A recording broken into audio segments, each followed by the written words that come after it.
120 days weight loss சேலஞ்சில் day 19 and 20 என்ன பண்ணேன்னு சொல்லி பார்க்கலாம். டே 19 அன்னைக்கு சண்டே மார்னிங் பிரேக்ஃபாஸ்ட்டுக்கு வந்து 2 தோசை, அது கூட வந்து இட்லி பொடி, நேற்று வச்சுருந்த சிக்கன் வறுவல் வந்து சாப்பிட்ருந்தேன். 1 o'clock ஒரு பீஸ் வாட்டர்மெலன் சாப்பிட்ருந்தேன். லஞ்சுக்கு 3 o'clock சிக்கன் பிரியாணி, அது கூட ஆனியன் ரைத்தா, 3 பீஸ் சிக்கன் 65 வந்து சாப்பிட்ருந்தேன். ஈவினிங் ஒரு 7 o'clock வந்து வேக வச்ச வேர்க்கடலை சாப்பிட்ருந்தேன்.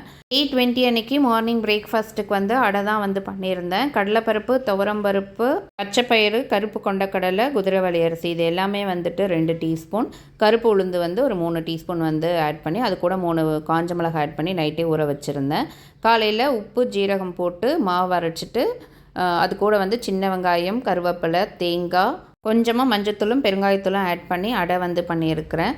அது கூட வந்து அவியலுக்கு வந்துட்டு கத்திரிக்காய், முருங்கைக்காய், மாங்காய், கேரட், பீன்ஸ், பரங்கிக்காய், பூசணிக்காய், அது கூட வந்துட்டு ஒரு புடலங்காவும் ஆட் பண்ணியிருக்கிறேன். எல்லாத்தையும் ஒரு 7 நிமிஷம் தண்ணியில் வேக வச்சுட்டு, அது கூட வந்துட்டு தேங்காய், ஜீரகம், மஞ்சத்தூள், பச்சை மிளகாய் போட்டு அரைச்சி அதோட சேர்த்து 2 டீஸ்பூன் தயிர் சேர்த்து ஸ்டவ் ஆஃப் பண்ணிவிடுங்க.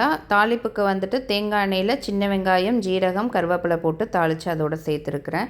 அடை மாவில் கொஞ்சமாக பரங்கிக்காயும் நீங்கள் துருவி சேர்த்துக்கலாம். அப்படி இல்லைனா நீங்கள் கீரை கூட ஆட் பண்ணிக்கலாம். டேஸ்ட்டு நல்லாவே இருக்கும். மார்னிங் பிரேக்ஃபாஸ்ட்டுக்கு நீங்கள் ஒன்று சாப்பிட்டாலே ரொம்ப ஃபில்லிங்காக இருக்கும்.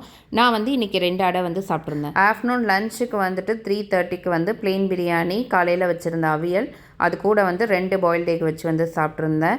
ஈவினிங் 6 o'clock ஸ்நாக்ஸுக்கு வேக வச்ச வேர்க்கடலை வந்து சாப்பிட்ருந்தேன்.